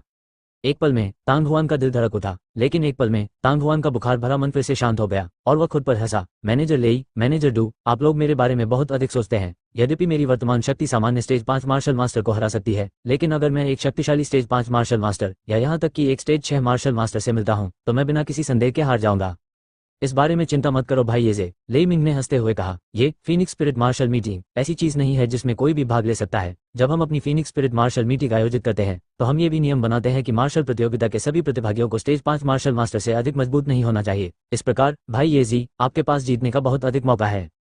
तांग हुआन ने जब ये सुना तो वह अवाक रह गया। क्या तुम दोनों को स्टेज 6 मार्शल मास्टर की नाराजगी भड़काने का डर नहीं है? लेई मिंग ने हंसते हुए कहा। फैंग मिंग पर्वत और इस फीनिक्स शहर में स्टेज 5 मार्शल मास्टर सबसे अधिक संख्या में है। स्टेज 6 मार्शल मास्टर सबसे कम है, तो वे असंतुष्ट होने पर भी क्या कर सकते हैं? वे मार्शल प्रतियोगिता में भाग नहीं ले सके क्योंकि स्टेज 5 के सभी मार्शल मास्टर सबसे खुश थे। यदि वे हंगामा करने की हिम्मत करते तो स्टेज 5 के कई मार्शल मास्टर पहले उन्हें अस्वीकार कर देते। ये स्थान ग्लोरी कॉन्टिनेंट से अलग है। अनुभव प्राप्त करने के लिए यहाँ आने वाले स्टेज 5 मार्शल मास्टर की संख्या बहुत कम है। अच्छा ऐसा है। तांग हुआन को अचानक एहसास हुआ। तो फिर आपके स्टार महासागर वाणिज्य के प्रतिद्वंद्वी के बारे में क्या? यदि आप फीनिक्स स्पिरिट मार्शल मीटिंग आयोजित करते हैं तो वे निश्चित रूप से परेशानी पैदा करने आएंगे, है ना? लेई मिंग ठंडी हंसी हंसा। अगर हम उनसे यह बात छिपाते रहेंगे तो हमें सचमुच चिंता होगी कि कहीं वे परेशानी खड़ी न कर दें। लेकिन अब जब हमने यह मामला प्रकाश में ला दिया है तो अब चिंता करने की कोई जरूरत नहीं है। हमारा स्टार ओशन कॉमर्स इतने वर्षों तक बिना गिरे खड़ा रहने में सक्षम है। यह हमारे मुंह से नहीं है। चूंकि नियम तय कर दिए गए हैं, इसलिए जो भी व्यक्ति इसे तोड़ने की हिम्मत करेगा वह हमारे स्टार ओशन कॉमर्स का दुश्मन होगा। मैं वास्तव में आशा करता हूं कि वे अब बाहर निकल सकेंगे। इस तरह उन तक पहुंचना और उन्हें एक ही झटके में पकड़ लेना आसान हो जाएगा। थोड़ी देर रुकने के बाद लेई मिंग ने तांग हुआन की ओर देखा और कहा, भाई येजी, फीनिक्स फ्लेम एसेंस जैसा खजाना कुछ ऐसा है जो 100 सालों में शायद ही कभी देखने को मिलता है। अगर आप इसे मिस करते हैं तो यह चला जाएगा। मैनेजर लेई, मेरा एक और सवाल है। आपके पास फीनिक्स शहर के पास काफी सारे स्टेज 5 मार्शल मास्टर हैं, है ना? तांग हुआन ने थोड़ा सा मुंह सिकुड़ा। वास्तव में उनमें से बहुत सारे हैं, लेकिन उनमें से किसी को भी मार्शल प्रतियोगिता के शीर्ष 3 में प्रवेश करने की कोई उम्मीद नहीं है। इस प्रकार उनके पास भाई येजे से मदद मांगने के अलावा कोई विकल्प नहीं है। लेई मिंग ने उदास स्वर में कहा, ग्लोरी कॉन्टिनेंट से लोगों को भेजने में बहुत समय लगेगा और इस समय हमें सबसे ज्यादा जरूरत इस गंदगी को जल्दी से जल्दी खत्म करने की है। ये पहले से ही इतना धीमा है कि 10 दिन बाद फीनिक्स स्पिरिट मार्शल मीटिंग आयोजित कर सकता है, लेकिन दुर्भाग्य से फीनिक्स फ्लेम एसेंस केवल इतने समय के बाद ही ठोस हो सकता है, अन्यथा ये समय को काफी आगे बढ़ाने में सक्षम होगा। भाई येजे, चाहे यह मामला सफल हो या नहीं, भविष्य में हमारे सभी स्टार ओशन कॉमर्स के स्टोर आपको कुछ खरीदने पर 20% की छूट देंगे। यह आवश्यक नहीं होगा। तांग हुआन के चेहरे पर मुस्कान आ गई जब उसने अपने मन में निर्णय लिया। मैनेजर लेई, मैनेजर डू, आप इस छूट को कुछ दर्जन मध्यम श्रेणी के रत्नों के साथ क्यों नहीं बदल देते? कोई बात नहीं। जब लेई मिंग और डूशी ने यह सुना तो वे तुरंत खुशी से झूम उठे। क्या आपने सुना है? फैंग मिंग पर्वत की फीनिक्स स्पिरिट वैली में फीनिक्स फ्लेम एसेंस प्रकट हुआ है। फीनिक्स ज्वाला सार, लेकिन क्या यह अद्वितीय खजाना है जो किसी हथियार की गुणवत्ता को लगातार बढ़ा सकता है? वह बात तो 100 साल में बहुत कम देखने को मिलती है। जो तुमने कहा वह सच है या नहीं? नकली, ये स्टार ओशन कॉमर्स द्वारा जारी की गई खबर है। ये फर्जी कैसे हो सकती है? स्टार महासागर वाणिज्य, तो फिर यह गलत नहीं होना चाहिए। Phoenix spirit martial meeting, star ocean commerce वास्तव में उदार था। उन्होंने न केवल फीनिक्स फ्लेम एसेंस का 70% निकाल लिया, बल्कि प्रतियोगिता के लिए पुरस्कार के रूप में बड़ी संख्या में बहुमूल्य मध्य श्रेणी और उच्च श्रेणी के रत्न भी निकाल लिए। स्टार ओशन कॉमर्स ने ऐसा क्यों किया? क्या यह उनके लिए अच्छा नहीं है कि वे समस्त फीनिक्स फ्लेम एसेंस पर एकाधिकार कर लें? हाँ, अगर मुझे फीनिक्स फ्लेम एसेंस मिल जाए तो मैं निश्चित रूप से यह जानकारी लीक नहीं करूंगा। स्टार ओशन कॉमर्स चाहे जो भी करना चाहे, उनके द्वारा लाए गए पुरस्कार नकली नहीं हो सकते, अन्यथा स्टार ओशन कॉमर्स की प्रतिष्ठा पूरी तरह बर्बाद हो जाएगी। ठीक है, चलो पहले फीनिक्स स्पिरिट वैली में जाकर देखते हैं। मुझे निश्चित रूप से इस मार्शल प्रतियोगिता में भाग लेना चाहिए, इसलिए मैं शीर्ष 3 में प्रवेश करने की उम्मीद नहीं कर सकता, लेकिन शीर्ष 100 में कोई समस्या नहीं है। हे, फीनिक्स स्पिरिट मार्शल रैंकिंग में मेरा नाम शीर्ष पर कैसे नहीं हो सकता? अरे, ये बूढ़ा आदमी स्टेज 6 मार्शल मास्टर है। स्टेज 6 मार्शल मास्टर भाग क्यों नहीं ले सकता? पब फ्यूचर द्वारा विज्ञापन अगले दिन सुबह सुबह जब तांग हुआन फीनिक्स शहर में घूम रहा था तो वह केवल phoenix flame essence, phoenix spirit valley, phoenix spirit martial meeting और फीनिक्स स्पिरिट मार्शल रैंकिंग शब्द सुन सका। लगभग उसी समय तांग हुआन की दृष्टि में कई मार्शल योद्धा थे जो चिल्लाते हुए शहर से बाहर चले गए। एक रात बीत जाने के बाद फीनिक्स फ्लेम एसेंस के बारे में खबर पूरे फीनिक्स शहर में फैल गई थी। तांग हुआन के फीनिक्स शहर छोड़ने का कारण स्वाभाविक रूप से फैंग मिंग पर्वत में प्रवेश करना भी था।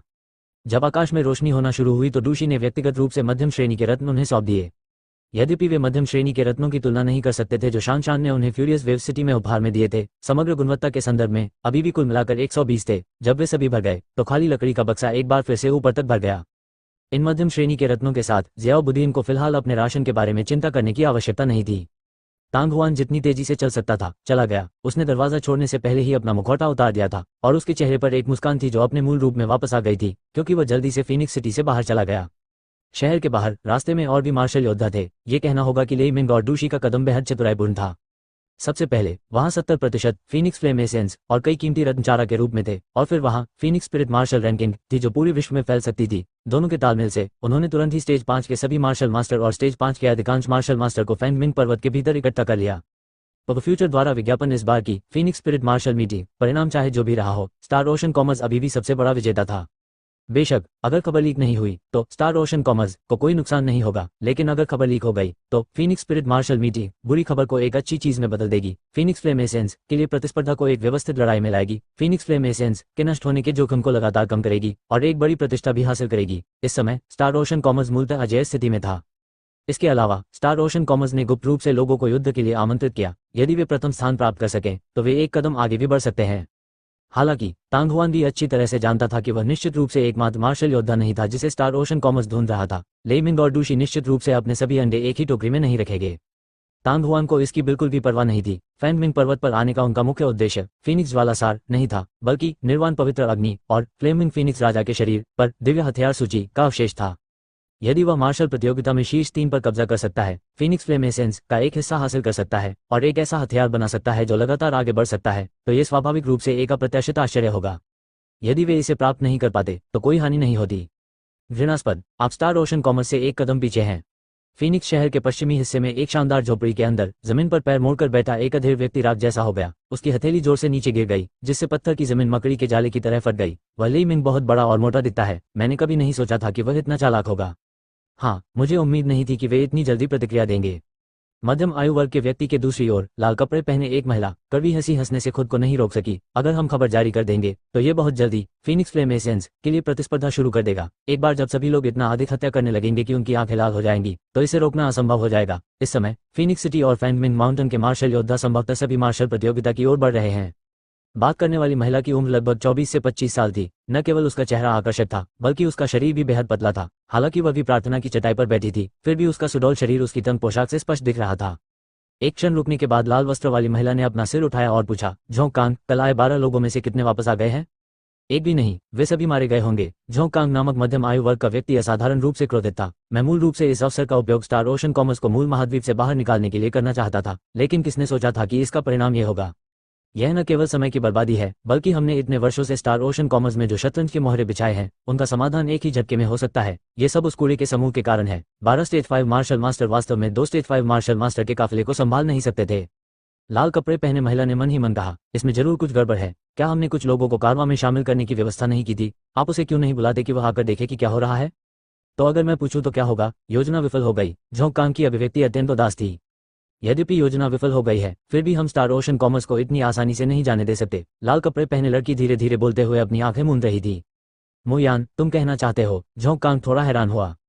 क्या Lei Ming phoenix spirit martial meeting आयोजित नहीं करने जा रहा है? मैं ऐसे ईर्ष्यापूर्ण इनाम को कैसे अनदेखा कर सकता था? अगर मैं गलती से मार्शल प्रतियोगिता में प्रथम स्थान प्राप्त कर लूं तो यह बहुत दिलचस्प होगा। इतना कहने के बाद म्यूयान हंस पड़ी और उसके शरीर पर फूल हिलने लगे। उसके स्तन ऊपर नीचे होने लगे, जो बेहद आकर्षक लग रहे थे।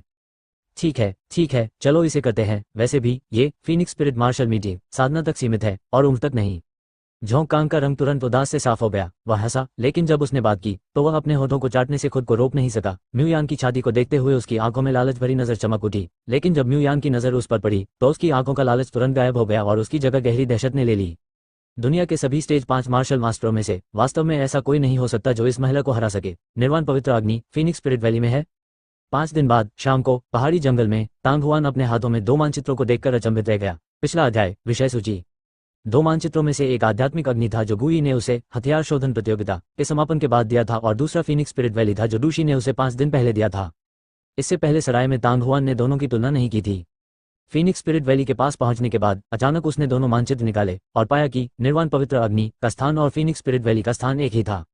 ये स्वर्ग की इच्छा है, तांग हुआन ने बुदबुदाया, लेकिन फिर उसकी बाहें तन गईं। फीनिक्स स्पिरिट वैली क्षेत्र में बड़ी संख्या में मार्शल योद्धा पहले ही प्रकट हो चुके थे। अगले कुछ दिनों में यहाँ एकत्रित मार्शल योद्धाओं की संख्या निश्चित रूप से बहुत बढ़ जाएगी। निर्वाण पवित्र अग्नि में बुद्धिमत्ता थी। यदि वह डरकर कहीं और भाग जाए तो उसे ढूंढना बहुत मुश्किल हो जाएगा। जैसे ही यह विचार तांग हुआन के मन में कौंधा, वह कुछ चिंतित महसूस करने से खुद को रोक नहीं सका।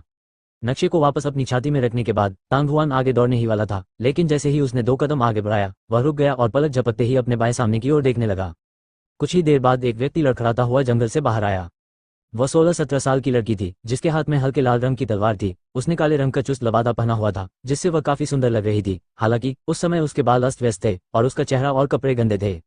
पिछला अध्याय विषय सूची। जैसे ही काले कपड़े वाली लड़की आगे बढ़ी, उसने पीछे मुड़कर देखा, जैसे कोई उसका पीछा कर रहा हो। उसका जेड जैसा चेहरा घबराहट से भर गया था।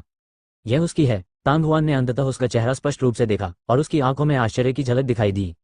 ये लड़की वास्तव में गूफी थी, वही गूफी जिससे वह पहले भी दिव्य हथियार मंडप में मिल चुका था। बात बस इतनी थी कि अब उसने काली पोशाक पहन रखी थी और उस समय उसने लाल पोशाक पहन रखी थी। उस दिन जब वह दिव्य अस्त्र मंडप से निकलकर लोहार की दुकान पर लौटा तो अंततः उसे होश आया। गूफी को गू परिवार की बेटी होना चाहिए। यदि वह फ्यूरियस वेव सिटी में नहीं रहती तो वह ऐसी खतरनाक जगह पर क्या कर रही थी?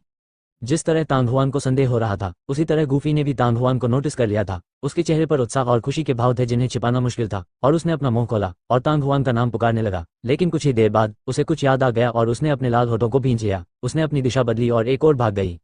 उसकी अजीब हरकतों से तांग हुआन स्तब्ध रह गया। कुछ ही देर बाद तांग हुआन को समझ आ गया कि क्या हो रहा है। जिस स्थान से गूफी अभी अभी प्रकट हुई थी, वहां वास्तव में एक सफेद आकृति प्रकट हुई थी। वह 20 वर्ष का एक युवक था। वह बर्फ सफेद कपड़े पहने हुए था। उसका शरीर पतला था, चेहरा नाजुक और सुंदर था, और उसकी त्वचा एक महिला की तरह गोरी थी। वह अपने कंधे पर एक लंबी छड़ लिए हुए था। ये डंडा लगभग 2 मीटर लंबा था। इस पर लहर जैसी आकृतियां उकेरी गई थीं और इससे हल्की नीली रोशनी निकलती थी। युवक की ताकत स्पष्ट रूप से गूफी से अधिक थी और ऐसा लग रहा था जैसे वह धीमी गति से आराम से टहल रहा था, लेकिन उसकी गति बिल्कुल भी धीमी नहीं थी। शुरू से ही उसने गूफी से लगभग 20 मीटर की दूरी बनाए रखी।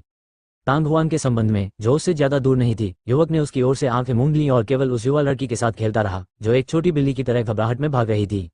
ये देखकर तांग हुआन का दिल गुस्से से भर गया। लोगों को मारना बिल्कुल असंभव था। यह आदमी आसानी से गूफी को रोक सकता था और उसे पकड़ सकता था, लेकिन उसने जानबूझकर उसका पीछा किया और उसके साथ चालें चलीं। ये सचमुच घृणित था।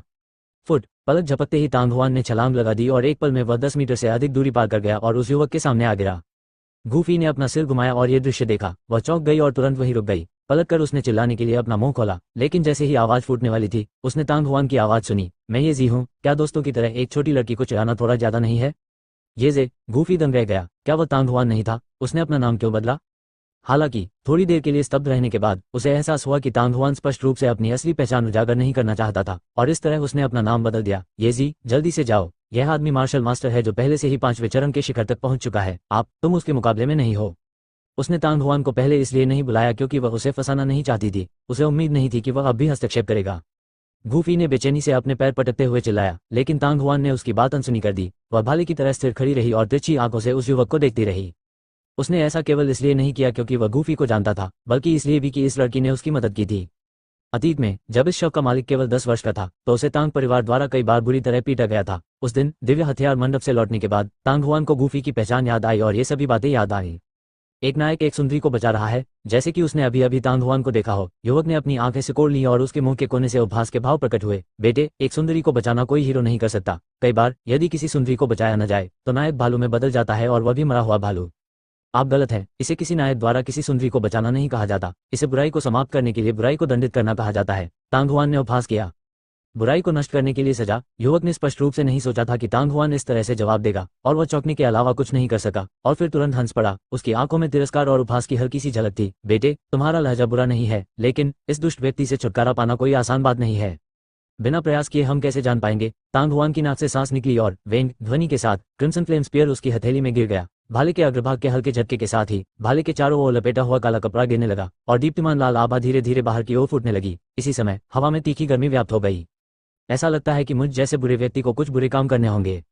युवक का दाहिना हाथ डूब गया क्योंकि उसके कंधे पर रखा डंडा अचानक उछला, उसकी उंगली तिरछी हो गई और वह तांग हुआन पर जोर से हंसा। बच्चे, अगर तुम मर गए तो मुझे दोष मत देना। अगले ही क्षण उसके हाथ में पकड़े भाले से एक चमकदार गहरे नीले रंग की चमक उभरी। मूर्ति के आकार के भाले के स्थान पर ऐसा लग रहा था मानो जेड की लहर की एक परत उमड़ रही हो। हिंसक आभा एक उग्र लहर की तरह थी। लहर दर लहर ये बड़ी और तांग हुआन की ओर बढ़ गई। ये देखकर तांग हुआन का चेहरा और अधिक गंभीर हो गया। मन के निर्देशों के बीच एक सेकंड में उसने सच्ची आग को सक्रिय कर दिया था, जिससे भाले के स्थान से और भी अधिक शक्तिशाली गर्मी बाहर निकलने लगी। इंतजार, पकड़ना। तभी गूफी चिल्लाते हुए वापस भागी। उसका चेहरा थोड़ा पीला पड़ गया था और वह चिंतित होकर बोली, यह व्यक्ति पहले से ही कई वर्षों से चरण 5 का मार्शल मास्टर था, लेकिन अपनी साधना को दबाता रहा, इसलिए वह आध्यात्मिक चक्र के तीसरे चरण को पूरा नहीं कर सका और उसे चरण 6 के मार्शल मास्टर के रूप में पदोन्नत किया गया। इसके अलावा वह विश्व प्रसिद्ध फ्लोइंग वेव स्टाफ टैक्टिक की खेती करता है। आप पहले भी एक मार्शल शिष्य थे, अब आप उसके प्रतिद्वंद्वी कैसे हो सकते हैं? गूफी, तुम। उसे एक ही सांस में इतना कुछ बोलते देख तांग हुआन को समझ में नहीं आया कि हंसे या रोए। अंदर से वह बहुत दुखी हुआ। ये छोटी लड़की वास्तव में दयालु थी। जब उसने उसे अभी देखा तो न केवल उसने उसका अभिवादन नहीं किया, बल्कि उसने दिशा भी बदल दी थी, क्योंकि वह खुद इसमें शामिल नहीं होना चाहती थी। ये जे, अब और मत बोलो। तांग हुआन की बात खत्म होने का इंतजार किए बिना गूफी ने उसे बीच में रोका और युवक की ओर देखा। उसने अपनी छाती से एक छोटा सा पैकेट निकाला। तांग लॉन्ग, मुझे ये सामान नहीं चाहिए। जहां तक हमारे बीच के मामले का सवाल है, मैं इसमें दूसरों को फंसाना नहीं चाहता। जहां तक मेरी बात है, यदि आप मुझे मारना चाहते हैं तो मार दीजिए। उसको छोड़ दो। गूफी, तुम सचमुच बचकानी हो। ये स्पष्ट है कि आप उससे परिचित हैं, लेकिन यदि मैं आपको मार दूं और फिर उसे छोड़ दूं तो क्या ये स्पष्ट नहीं हो जाएगा कि मैंने गू परिवार को बताया था कि मैंने आपको मार दिया है? मैं एक दुष्ट व्यक्ति हूं, इसलिए स्वाभाविक रूप से मुझे दुष्ट और दुष्ट व्यक्ति शब्दों के योग्य होना चाहिए। तुम्हें मैं मारना चाहता हूं। जहां तक आपके हाथ में मौजूद वस्तु का सवाल है, चाहे आप उसे मुझे दे या नहीं, अंत में वह मेरी ही रहेगी। ये शब्द कहते समय तांग लॉन्ग के चेहरे पर एक मोटी मुस्कान तैर गई, लेकिन उसकी आंखों की गहराई में एक हत्या का इरादा चमक उठा, जिससे किसी का भी दिल धड़क उठा। आप गूफी का नाजुक शरीर गुस्से से कांप उठा। उसका खूबसूरत चेहरा लाल हो गया और उसने तुरंत अपने दांत पीस लिए। उसका सुंदर शरीर तांग हुआन के सामने खड़ा था। ये जी, जल्दी करो और चले जाओ। मैं उसे थोड़ी देर के लिए रोकूंगा। इस बार आप बच पाएंगे या नहीं, यह आपके भाग्य पर निर्भर करेगा। अस्क, कैसी कामों को पत्नी है। तांग लॉन्ग ने उन दोनों को देखा और मुस्कुराते हुए कहा, हालांकि बेहतर होगा कि आप दोनों अपना समय बर्बाद करना बंद कर दें। आप दोनों में से कोई भी बच नहीं पाएगा। निश्चिंत रहो, मैं तुम सबको एक साथ दफना दूंगा। मृत्यु के बाद प्रेमी युगल बन पाना एक अच्छा अंत माना जा सकता है। तुम्हें इसके लिए मुझे धन्यवाद देना चाहिए।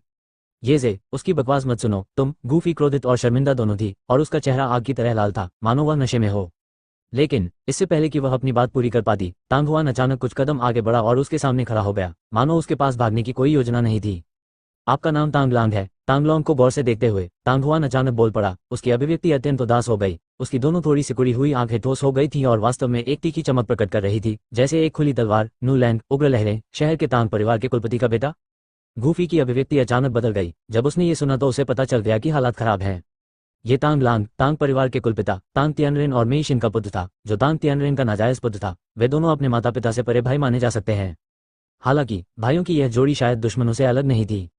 तांग हुआन के बारे में उसकी समझ के अनुसार उसकी पहचान जानना ठीक था, लेकिन अब जब उसे पता चल गया है तो भले ही वह मर जाए वह भाग नहीं पाएगा। ठीक है, क्या मैं पहले से ही इतना प्रसिद्ध हूँ? तांगलोंग उपहास में हंसा, लेकिन वह अपने दिल में थोड़ा हैरान था। उसके सामने काले वस्त्र पहने युवक की आंखों में एक अजीब सा भाव था, लेकिन वह यह नहीं समझ पा रहा था कि इसमें अजीब क्या था। हालांकि तांगलोंग ने इसे दिल पर नहीं लिया। इस समय युवक क्या सोच रहा था यह बिल्कुल भी महत्वपूर्ण नहीं था, क्योंकि बहुत जल्द ही वह फैंगमिन के पहाड़ की चोटी पर पीली मिट्टी के ढेर में बदल जाएगा। जिस व्यक्ति की मृत्यु निश्चित थी उसके विचारों की जांच करने की कोई आवश्यकता नहीं थी।